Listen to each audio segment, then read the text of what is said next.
حبايبي عاملين ايه؟ يا رب دايما تكونوا بخير. راجعه لكم النهارده في فيديو جديد ويوم جديد كله طاقه ونشاط ان شاء الله. نهاركم معطر بذكر الرحمن وبطاعه الرحمن. الناس اللي زي حالاتي كانت مأجله بقى التنظيفات لحد ما تشيل الشتوي وتخرج بقى الصيفي وتشيل بطاطين وتغسل. النهارده ان شاء الله هنعمل مع بعض ده كله. يلا بقى، وبالنسبه لنا دي هتبقى تنظيفه بقى عميقه كده للعيد. كل سنه وانتم طيبين. ويلا بينا بقى نشوف الفيديو بتاعنا النهارده مليان شغل كده وروتين قوي ان شاء الله هيحفزكم وينشطكم. في بدايه الفيديو حابه طبعا ارحب بالناس الجديده اللي نورتني في القناه واشتركت، والناس القديمه اللي موجوده عندي بتسيب لي تعليقات ولايكات على الفيديوهات. ربنا ما يحرمنيش منكم ابدا يا رب ويديمكم نعمه في حياتي. الناس اللي بتعلق لي على الفيديوهات وبتسيب لي الانتقادات دي مش بتزعلني خالص. ما شاء الله اللهم بارك، انتوا كلكم والله عندي هنا ناس محترمه جدا. حتى انتقاداتكم انا بتعجبني جدا، يعني بحسها انتقادات بناءه كده، مش مفيهاش اي زعل ولا اي حاجه. فطبعا دي انا ما بعتبرهاش نقد، انا بعتبره ان هي حاجات كده نصايح ليا.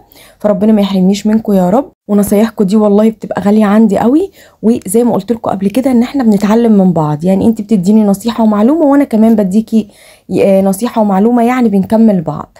فيلا بينا بقى. والناس اللي اول مره تشوف قناتي اشتركي في القناه وفعلي زر الجرس عشان اي فيديو انزله يوصلك مني اشعار، واهم حاجه اللايك التفاعلي على الفيديو. وقبل ما نبدا الفيديو بتاعنا نسمي الله ونصلي على رسولنا الحبيب. اللهم صل وسلم وبارك على سيدنا محمد واله واصحابه اجمعين.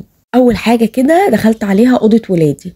طبعا انا شغاله بقالي اسبوع كده بغسل في الهدوم بقى الشتوي اللي هتتشال، يعني اي حاجه بقى بتقابلني شتوي عايزه تتغسل بغسلها. طبعا غسلت معاكم المره اللي فاتت، كنت ناقعه اللحاف في البانيو، بغسل كل حاجه واحده واحده. وبالنسبه لي طبعا بشيل كل حاجه وهي مغسوله. اللحافه بقى الفايبر اللي معايا النهارده دي هحطها في الغساله في الاوتوماتيك. بصراحه بتيجي في الاوتوماتيك عشان خفيفه، فبصراحه جميله في الاوتوماتيك. بالنسبه بقى للبطاطين والحاجات دي كلها لا، دي مش بتيجي في الغساله، هنقعها بقى في البانيو هي بقى والمخدات بتاعت ولادي. وهنشيل بقى، بصوا واحده واحده كده. يعني انا كل اوضه هعملها هغسل السجاد بتاعها، مش هقدر بصراحه ان انا اغسل السجاد كله مره واحده، مش عايزه اضغط على نفسي واللي هو اهلك نفسي ومبقاش قادره. المشكله ان انا ما جنبيش اي مغسله خالص، يعني لو في اي مغسله جنبي المغاسل بعيده عني قوي، محتاجه اجيب عربيه. فقلت لا، انا هاخد اوضه اوضه كده. وانتي بجد ما تضغطيش على نفسك، احنا لسه معانا الوقت برضو طويل، على مهلك وبراحتك واعملي كل حاجه واحده واحده على قدك. هعمل ايه؟ زي ما قلت لكم هلم السجاد النهارده ونغسله مع بعض، وهروق الاوضه واشيل بقى الشنط بتاعه الشتوي تحت بقى السراير. وزي ما بعمل التنظيفه العميقه اللي انا بعملها على طول، وانا بشيل الشتوي وبخرج الصيفي والعكس، وانا برضو بخرج الشتوي وبشيل الصيفي، بعمل التنظيفه دي. وبالنسبه لي بتكون حلوه جدا. دي بقى التنظيفه العميقه. هنا بقى هنملى البانيو ميه، وخلاص غسلت اللحاف كده ونشفته كمان. هنملى بقى البانيو ونغسل بقى البطانيه، وكمان هنغسل المخدات، هنقعهم بقى في الميه كده. وعايزه اقول لكم ما شاء الله اللهم بارك، البانيو في اي حمام بصراحه بيبقى حلو جدا، احسن بقى من الطشت. اي نعم بيبقى حلو برضو، في ناس بتبقى نقعه بطاطينها ولحفتها في الطشت، لا بس البانيو بحس استيعابه اكبر. يعني طبعا مختلف، في ناس عندها بانيوهات صغيره، البانيو ده حاساه حجمه كويس كده لبطانيه او لحاف. غسلت فيه اللحاف زي ما انتم شفتوا الكبير ده، وكمان هغسل فيه البطانيه. وهنا دخلت بقى اللحاف الفايبر كده في الغساله زي ما قلت لكم، وبيدخل في الغساله. هغسل بقى ايه واحد واحد كده. وبصراحه ما حبيتش ان انا اغسل المخدات في الغساله، قلت لا انا هغسلها في البانيو. هي والله نظيفه، بس عارفين انتوا مكان العرق، انا كنت لسه غسلها قريب، بس مكان العرق وكده، فقلت لا اغسلها. وانا عامله للمخدات تلبيسه، يعني مش دي التلبيسه بتاعتهم، دي كانت مخدات طويله عندي كده، عملت لهم تلبيسه عشان احافظ عليهم. نجيب بقى المسحوق بتاعي كده على البطانيه وكمان على المخدات، ومرضتش طبعا احط كلور عشان خاطر البطانيه ما تبقعش بقى مني. هنا بقى عايزه اقول لكم خلاص احنا كده دخلنا في الجو الصيفي قوي. الشمس ما شاء الله كانت بادئه تطلع كده، والنهار كان ما شاء الله حلو جدا. خلاص من هنا ورايح بقى خلاص بقت الشمس قويه قوي، الجو بقى حر. يعني بصوا عايزه اقول لكم الجو بقى حر، وانا علشان انا ساكنه في الدور الثاني ففوقيه السطح، فعايزه اقول لكم بقى الشمس الصبه بقى والبيت بيشرب طول النهار الشمس، ويا لهوي بقى بالليل بيبقى الجو عندي في الشقه حر قوي. الدور الارضي بيبقى الدنيا مرطبه. بس ربنا المستعان يعني. هنا بقى زي ما انتوا قلتولي افردي ملايه كده ولا اي حاجه نشري عليها العيش. طبعا زي ما قلت لكم اي نصيحه بحس ان هي بتفيدني وبتنفعني، وما شاء الله زي ما قلت لكم كل نصايحكم ما شاء الله جميله وبتفيدني فعلا. نشرت كده ملايه وتسلموا لي والله البنات اللي قالت لي على الفكره ديت. انا عادي كنت على طول بنشره على الارضيه كده والمه، فعلا كان بيتكسر، مش هقول لكم ان هو ما بيتكسرش، فكنت بحاول ان انا اشيله بالراحه واحده واحده. لكن كده الملايه هلمه على طول، يعني هلم كده بالملايه وافضيه بقى في الشوال. فشكرا بجد على نصيحتكم. دي بقى الشنط اللي انا شلت فيها الشتوي، اي شتوي غسلته او كان في شتوي نضيف حطيته بقى في الشنط ديت. والشنط دي حلوه جدا بجد والله العظيم، ما شاء الله اللي طلعها يعني بجد الله يبارك له. بتاخد الهدوم كتير، وكمان ما بتخليش ريحه للهدوم، وتقدري بقى تحطي فيها بطاطين، لحافه، هدوم، اي حاجه انت عايزاه تحطيها فيها كخزين شتوي او صيفي بتحطي فيها.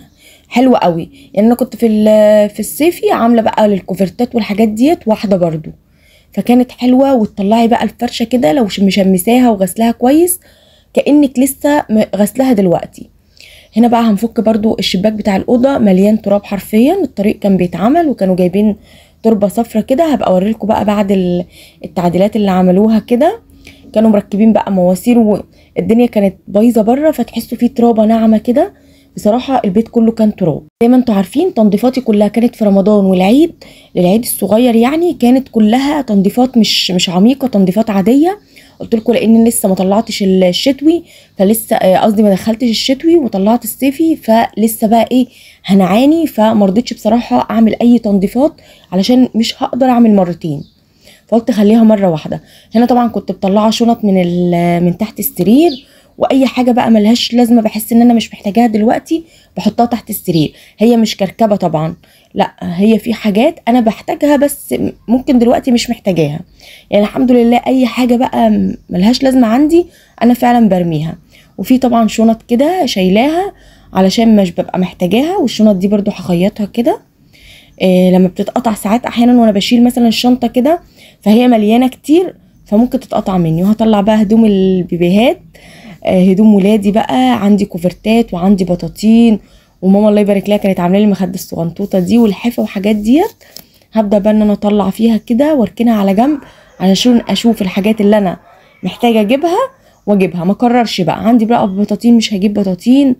عندي السلوبيت ده برده كنت جايباه لولادي، انا كنت جايبه واحد بس لان انا لما كنت بخرج كنت باخد واحد بس معايا، يا اما محمد يا اما مهند، عشان كده كنت جايبه واحد بس، ما جبتش اتنين جبت واحد بس. فما شاء الله هينفعوا بقى النونو اللي جاي في السكه ده. هبدا بقى اطلع كده الصيفي اللي في الشنط ديت عشان فيه بصراحه بطاطين طبعا وحاجات عايزه تتحط. هنا دي فيها بطانيه تقيله كده مش بنتغطى بيها يعني متشاله. هحط طبعا معاها المفرش القطيفه كده واشيلها، دي مش هفتحها ولا اعمل فيها اي حاجه. ومن ضمن البطاطين هطلع بطانيه واحده، احنا لسه طبعا هيبقى انا ولادتي في الصيف في شهر 8، فهطلع بطانيه واحده بس كده احتياطي. طبعا انا عندي من كل حاجه حاجتين، لو كوفرتتين، بطانيه 2 كده، في حاجات عندي منها 2. وبصراحه الداخلي كله معهم وهو صغير والله طلعته كله، الفانيلات بقى النص كم والحاجات دي كلها، حتى السلوبتات والله كنت بطلع كل حاجه، ما كنتش بخلي، كنت بقول اللي هو اطلع في حد محتاج بدل ما اشيلهم، لان انا بصراحه والله ما كنتش بفكر ان انا اخلف تاني خالص. يعني فكره ان انا اخلف كده واجيب تاني ما كانتش الفكره في بالي. وسبحان الله والله انا مش معترضه على ربنا يديهولي، كنت بقول الحمد لله ربنا اداني محمد ومهند وتوأم وكده. فقلت الموضوع بقى بالنسبه لي كان فعلا ارهاق جدا ان انتي مثلا 2 وكده، فقلت الحمد لله ربنا يبارك لي فيهم ويحفظهم. فما كنتش بفكر في الموضوع ده لا انا ولا باباهم بصراحه. وكنت كل ما حد يقول لي اقول له لا انا خلاص انا كده خلاص، بس عارفين انتوا جيت في وقت كده لا واشتقت لا انا عايزه بجد اخلف. وكنت بقى بقول ايه، طب بقعد افكر مع دماغي كده ومع نفسي، طب انا لو ممكن عملتها كمان مره ممكن اجيب ولد. انا كان نفسي ببنوته، يعني انا وانا حامل فيهم لما عرفت كان نفسي مثلا يبقى ولد وبنت، فربنا اكرمني بيهم فقلت خلاص يعني الحمد لله كله خير ونعمه من عند ربنا. في ناس طبعا يعني ربنا يديهم بيلفوا عند الدكاتره بالشهور والسنين عشان ضفر عيل مش فارق معاهم بقى بنت ولد، فربنا يديهم يا رب ويرزق كل مشتاق. تعالوا بس نشوف، بس دلوقتي احنا قاعدين بندردش كده مع بعض. تعالوا نغسل بقى الحيطه اللي جنب السرير كده. ولادي طبعا ساعات ايدهم بتبقى مش نظيفه نايمين، ممكن تبقى في ناموسه على الحيطه يجي قاتلها. طب يا حبيبي يبقى لا، مفيش، وغلط وعشان الدم وميكروب. ما بصوا الاطفال دولت الله يهديهم. فالحيطه بصراحه اللي كانت جنب السرير دي ما كانتش عجباني، كنت حاساها مبقعه كده. مسكتها كده بشويه مسحوق وغسلتها، هتنضف معايا على طول. هي ما فيهاش بقع كتير، هي بالنسبه لي الحيطه بس اللي جنب السرير ده والسرير التاني بس. وهجيب بقى الفوطه كده، فوطه ناشفه كده، واديها مسحه بس، بقت زي الفل. عشان كده بقول لكم بجد، انا الموضوع كان بالنسبه لي ارهاق يعني. التربيه كانت بالنسبه لي في ولادي والله ارهاق قوي. فالحمد لله، وما كبروش والله العظيم بالساهل كده. ولحد دلوقتي طبعا اطفال لسه، يعني هم عندهم ما شاء الله شهر 8 اللي جاي ده يبقى عندهم بالظبط 8 سنين. برضو ده ضربني ده يعني. بصوا، وتيجي بقى تسايسي ده تلاقي التاني زعلان مقموص، وتيجي تسايسي ده تلاقي التاني مقموص. فالله يهديهم. وبالنسبه للبنوته برضو اللي كتبت لي ما تقوليش عليه عاق، لما قلت لكم في حد لازم في العيله يبقى عاق كده، فقالوا لي عشان ما تتكتبش عند ربنا. طبعا مش قصدي حاجه زي كده، يعني ايه ان هو ممكن مثلا ايه مختلف عنكم، يعني دايما تلاقي واحد في البيت كده لا ما باكلش الحاجه دي، ما بعملش كذا، ما بخليش كذا. فالله يهديهم. لا لا، ان شاء الله يكونوا بارين بينا كده ومش عاقين خالص. احنا والله مش بنعقهم اصلا علشان هم يبقوا عاقين بينا. انا اي نعم بزعق وبصرخ فيهم، كلنا كأمهات بنتعصب ونتنرفز، بس حرفيا الحمد لله ان احنا مش عاقين باولادنا. لان برضو لازم نكونوا رؤوفين بيهم ورحمين بيهم وهم صغار، عشان هم برضو يكونوا رؤوفين بينا ورحمين بينا لما يكبروا. يا رب يكونوا لينا ذرية صالحة يا رب، اللهم امين. هنا بقى هسيق كده تحت السرير. بصوا انا حاطه في الميه ديت، حاطه شويه خل وحطيت المسحوق تمام بس كده. وهسيق بالنسبه لي تحت السراير، انا بعمل كده على طول. واحيانا مش بحط مسحوق على فكره، انا بحط خل بس. وكمان الجاز الابيض بصوا تحفه بجد، مفيش حشرات. عارفين حشرات العته دي بقى اللي بتبقى عامله زي القرموط الصغير ديت، بتبقى احيانا مبهدله الدنيا. عايزه اقول لكم ما شاء الله اللهم بارك اللهم بارك، مفيش الكلام ده خالص، ولا عنكبوت ولا اي حاجه. والله انا بعمل التنظيفه دي مرتين، يعني مرتين في السنه زي ما قلت لكم. وانا بخرج الشتوي وانا بدخل الشتوي، بعملها مرتين، يعني كل 6 شهور تحت السرير ده بيتعمل. ما بعملش اللي هو كل شهر. لو حاطه فيه تنظيفه بعملها كل شهر للشقه، ما بشيلش تحت السراير خالص ولا بعمل اي حاجه. وما شاء الله بتبقى نظيفه، يعني ما طلعتش غير شويه تراب صغيرين قوي. وكمان الشنط اللي انا بحط فيها للتخزين ديت بتبقى ما شاء الله ما بتخليش الهدوم يوصلها تراب ولا اي حاجه. وكمان السراير اللي هي الصندوق دي حلوه جدا، اللي هي بتداري تحتها الحاجه، اي حاجه بقى انت مش محتاجاها، سواء بقى هدوم حطيتيها في شنط كده او حاجه انت مش محتاجاها او بطاطين او اي حاجه. بصراحه السرير الصندوق ده انا بحس ان هو دولاب تخزين، اي حاجه انت مش محتاجاها بتحطيها فيه. نيجي بقى بعد ما نشفت الارضيه خالص نرص بقى الشنط بالطريقه دي. وزي ما قلت لك الخل او الجاز الابيض مش هيخلي لك اي حاجه خالص، ولا زي ما قلت لكم مفيش تراب اللي هو التراب الكتير اللي نحس، لا الدنيا نظيفه وتحت السرير نظيف وزي الفل. خدت ال3 شنط الكبار، انا لسه طبعا عندي شنطتين او 3 كمان. الشتوي ما شاء الله عليه، يعني الصيفي بيبقى حبه هدوم صغيرين، لا الشتوي بيبقى ما شاء الله بياخد شنط كتير قوي قوي قوي. بصوا سعر الشنط دلوقتي، الشنطه اللي هي الخضره دي شنطه وسط، الصغيره دي تقريبا ب50 جنيه، الشنطه الكبيره دي ممكن تلاقوها ب65 70 في الحدود دي. انا طبعا شاريه الشنط دي كلها، اغلبها كانت عندي من زمان، ممكن شنطتين ولا حاجه جبتهم جداد بس كانوا عندي من زمان، فتحسوا ان سعرهم كان قليل، يعني كانت ب35 جنيه، كانت اسعار هبله كده قوي. بس دلوقتي بقت الوسط ب50 والكبيره ممكن تلاقيها 70 65 زي ما بقول لك كده. بس بصراحه هم حلال فيهم الفلوس جدا، يعني حلوين قوي، ما تستخسريش بجد ان انت تجيبيهم. حتى لو هيكلفوكي دلوقتي هم هيعيشوا معاكي عمر طويل. وحتى لو مثلا في زي ما وريتك حته اتقطعت من الجنب دي، هتعرفي ان انت بخيط وابره كده تخيطيها.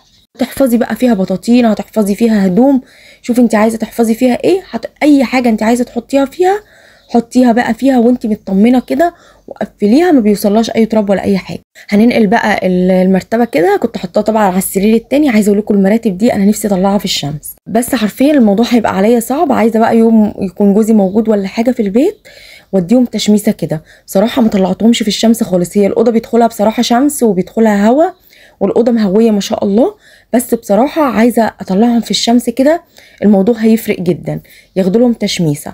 هنا بقى نفس اللي عملته في السرير التاني. بصوا الشنطه ديت صيفي، الشنطه دي فيها صيفي.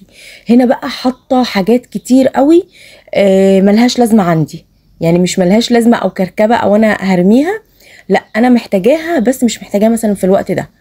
فهعمل نفس اللي عملته في تحت السرير التاني برضو، هكنس وكده وارص بقى الحاجات وارتبها من تاني. والحيطه برضو غسلتها، ودي شنطه شتوي شلتها، ولسه في طبعا البطاطين وشنط تانية برضو لسه هحط بقى فيها الهدوم اللي غسلتها، الهدوم الشتوي اللي غسلتها. بس هقفل بقى السرير برضو عشان ابقى خلصت. ولسه الاوضه برضو عايزه شغل، يعني عايزه طبعا البيبان تتمسح والحاجات دي كلها، بس انا هكتفي اديها تسييقه كده على السريع. بس اهم حاجه الشغل التقيل عليا خلاص، اللي هو تنظيف تحت السراير ديت خلصت. وعندي انا بحب احط بقى الهدوم كلها، مثلا شنط الهدوم والبطاطين تحت سراير اوضه ولادي، يعني ببقى محدده المكان، هنا في كذا وكذا وكذا. تحت سريري لا ما بحط الشنط ولا اي حاجه. تحت سريري مثلا بيبقى برضو الحاجات اللي سجاد بقى شايلاه، اي حاجه تانية ان شاء الله برضو نعمله مع بعض. فانا بالنسبه لي كده الحمد لله برضو خدت شوط كبير في الاوضه، ونضفت بقى زي ما قلت لكم، نضفت الحيطه كده ومسحت بقى على السريح كده من التراب السراير، بس لسه بقى عايزه تتمسح بالملمع بتاع الاساس، لان كده كده لسه بقى هنديها تسييقه كمان ومسحه على الاخير، عشان بقى لما نيجي نفرش السجاد ونفرش بقى السراير الاخر خالص بقى كده. قلت خلي السجاد للاخر، يعني في الطراوه بقى قدام الباب كده. عايزه اقول لكم الحته اللي قدام الباب دي ما شاء الله نفعاني جدا في غسيل بقى السجاد، وفي حنفيه كمان بره، فبالنسبه لي بتبقى حلوه قوي. هنا بقى هنفردهم بقى كده قدام الباب، وابلهم الاول بالميه، اخلي الميه يتشربوا الميه كويس قوي، عشان بقى لما احط عليهم المسحوق مفضلش غير شويه بصراحه مسحوق صغيرين، وولادي كانوا ماشوا راحوا الكتاب فما لقيتش حد يشتري لي، فقلت لا انا همشي بيهم حالي واغسل بيهم السجاد مع شويه بقى شامبو سجاد كده. عايزه اقول لكم ان والله السجاد نضيف، بس عارفين انتوا في بقعه كده في بقعه كده، فكان لازم يتغسل. يعني انا طنشته كده في العيد وقلت لا انا هطنش ومش هغسل حاجه، ويا دوب ياخدوا تنفيضه مع تشميسه ويبقى زي الفل. وطنشته في العيد، قلت بقى بعد العيد على رواقه كده. فالناس بجد اللي ما نضفتش يلا بينا كده نستعين بالله ونشجع بعض وننشط كده ونخلص اي حاجه ورانا، وما تضغطيش على نفسك. دايما بقولك الكلمه دي، ما تضغطيش على نفسك واغسلي واحده واحده، واللي هو لانك انت وراكي حاجات تانية، ما احنا لسه بقى الغدا ولسه مش عارفه مذاكره الولاد ولسه، فوراكي حاجات التزامات تانية، فعشان اللي هو ما تهلكيش نفسك يوم كامل وترجعي بعد كده تلاقي نفسك مش قادره تكملي. لا انا هاخد زي ما قلت لكم مع بعض كده اوضه اوضه، كل اوضه ناخدها نغسل السجاد بتاعها بس في ساعه العصاري كده في الطراوه، لان بصراحه الجو بقى الظهر كده حر، يا اما بقى الصبح بدري. الناس اللي بتحب بقى تغسل الصبح بدري كده وبتصحى بدري وتنجز اللي وراها، يعني في ناس بتحب تصحى بقى خصوصا في الصيف ده بدري تخلص اي حاجه قبل الحر، وطول النهار ميبقاش لها غير حاجات بسيطه كده. فده راجع ليكي يا في ساعه الطراوه يا اما الصبح بدري.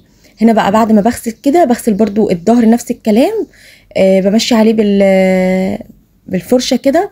عايزه اقول لكم الفرشه دي حلوه قوي غير الفرشه التانية، بتبقى ضغطه ايدك عليها جامده فبتوجع ايدك، وكمان بتخليكي ان انت طول الوقت موطيه كده، ولازم على ركبك بقى تقعدي عشان تغسلي السجاد وتبقي متحكمه فيه. عايزه اقول لكم اللي هي العصايه دي، فرشه العصايه لا حلوه قوي، بتديكي تحكم اكتر، يعني بتديكي تحكم في السجاده اكتر.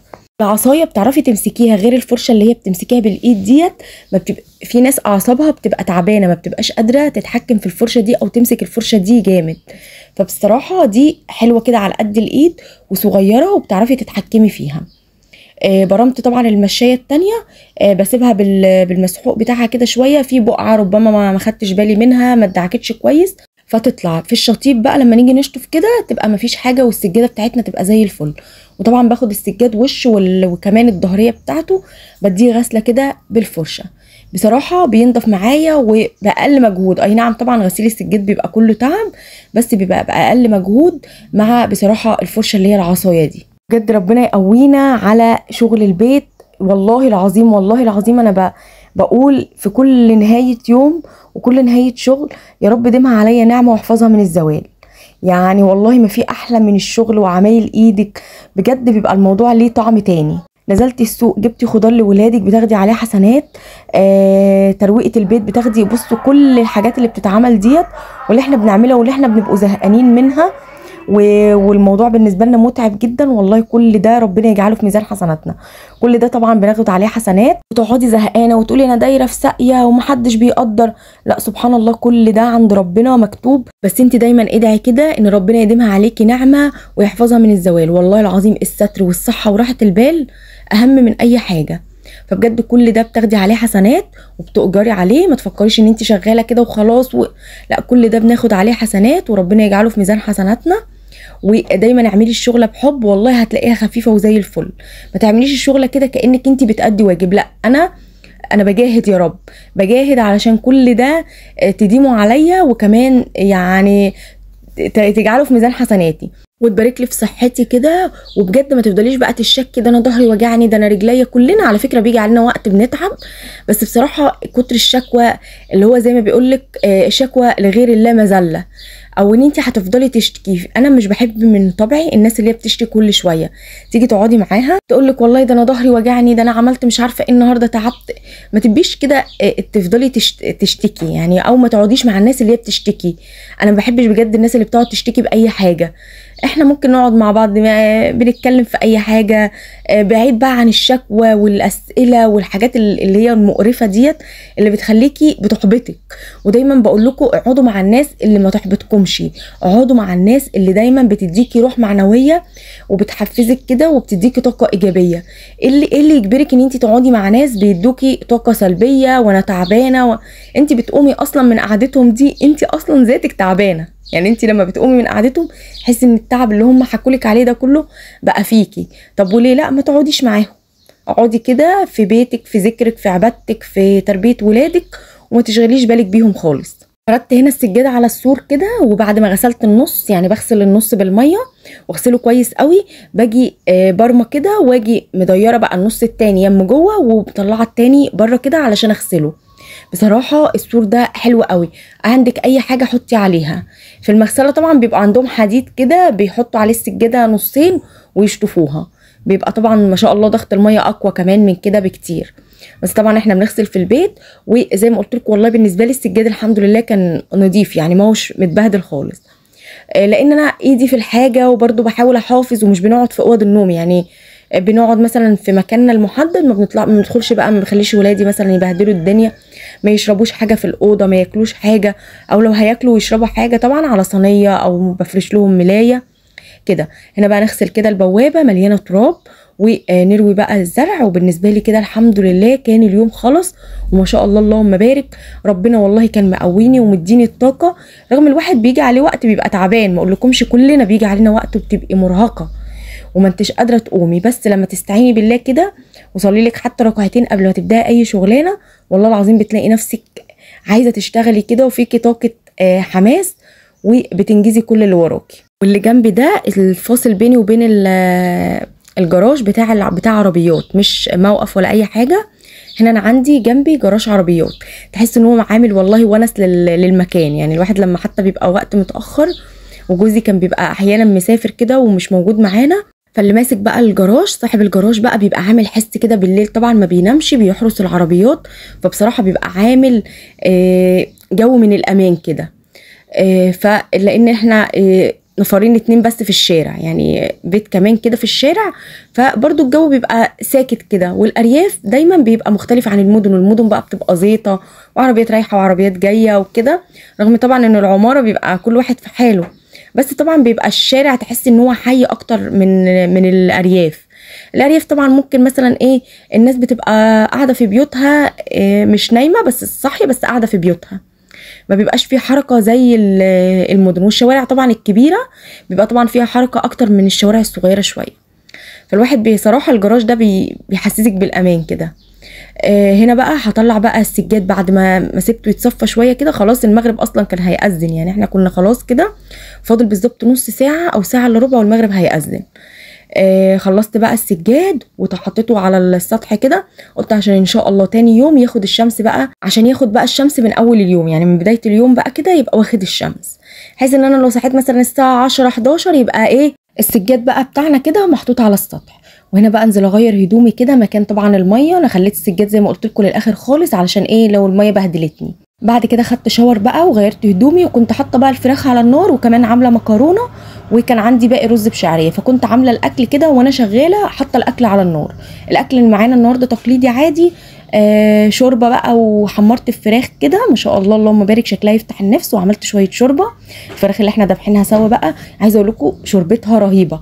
لما بتغيري اكل الفراخ ويعني اخر حاجه بتغيري معدتهم كده بالعلفه الاخيره، بتدي طعم الاكل والشوربه، بتبقى كانها شوربه فراخ بلدي، بتبقى جميله. غير طبعا الفراخ اللي احنا بنشتريها من بره ديت، الشوربه بتاعتها لما بتيجي بصي بتبقى عايزه الشوي، بس لما بتيجي تسلقيها كده وتحمريها يبقى عايزه فراخ محمره كده وشويه شوربه، لا ما بتبقاش الشوربه بتاعتها حلوه زي بصراحه التربيه البيتي، بصراحه بتبقى جميله جدا. وفي ناس طبعا سايبالي تعليقات بتسال على العلب بتاع الفراخ والحاجات ديت، حاضر والله عينيا هرد على كل التعليقات. فبصراحه بتبقى الشوربه بتاعتها وبتبقى الفرخه نفسها وانتي بتاكليها مسلوقه طعمها حلو جدا. كان عندي رز بشعريه زي ما قلت لكم باقي سخنته، بس عملت بقى المكرون هي اللي طازه، يعني عملت لسه عامله المكرونه مع الفراخ بس كده. وده بقى غدانا النهارده كده، ربنا يديمها علينا نعمه ويحفظها من الزوال. ونتغدى بقى ومحتاجين ندلع نفسنا، اللي هو بقى نكافئ نفسنا في نهايه اليوم، رغم ان الواحد تعبان وبصوا هلكان وخلاص، بس كان لازم في نهايه اليوم كده نعمل اي حاجه بقى ندلع بيها نفسنا في السهره. عملت لهم بقى فشار، وكان عندي خوخ، وكان عندي اللي هو الاناناس الاصفر ده طلع بقى وبقى طعمه مسكر وتحفه. ونعمل بقى كوبايتين شاي كده نقعد ناكل بيهم الفشار، ونقعد بقى لمه العيله الجميله اللي احنا بنستناها في نهايه الاسبوع او اي يوم بقى جوزك فيه فاضي كده اجازه، بتعملي بقى اللمه دي الجميله وتقعدوا قدام التلفزيون تتفرجوا على اي حاجه. سيبوا بقى التليفونات من ايديكم كده، ويبقى فيه مشاركه كده حلوه في العيله، او مش شرط ممكن تكافئي انت نفسك نهايه اليوم بعد يوم تعب بقى كده، ولادك بقى خدوا الطاقه بتاعتك كمان في نهايه اليوم ودخلوا ناموا، اعملي لنفسك شويه فشار، شويه مسليات، كوبايه شاي، قطعه كيك، اقعدي كده شويه فاكهه، دلعي نفسك بقى، واقعدي بتحبي تقري كتاب اقري كتاب، بتحبي تقعدي قدام التلفزيون تسمعي برنامج فيلم، اي حاجه انت بتحبي تعمليها اعمليها.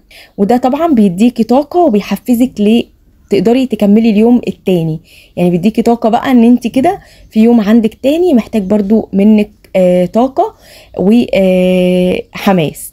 وهنا نكون وصلنا لنهايه الفيديو، ويا رب دايما الفيديوهات تكون بتعجبكم وبتحفزكم وبتنشطكم، ويا رب الفيديو يكون عجبكم، واستنوني ان شاء الله في فيديو جديد، واشوفكم على خير في رعايه الله.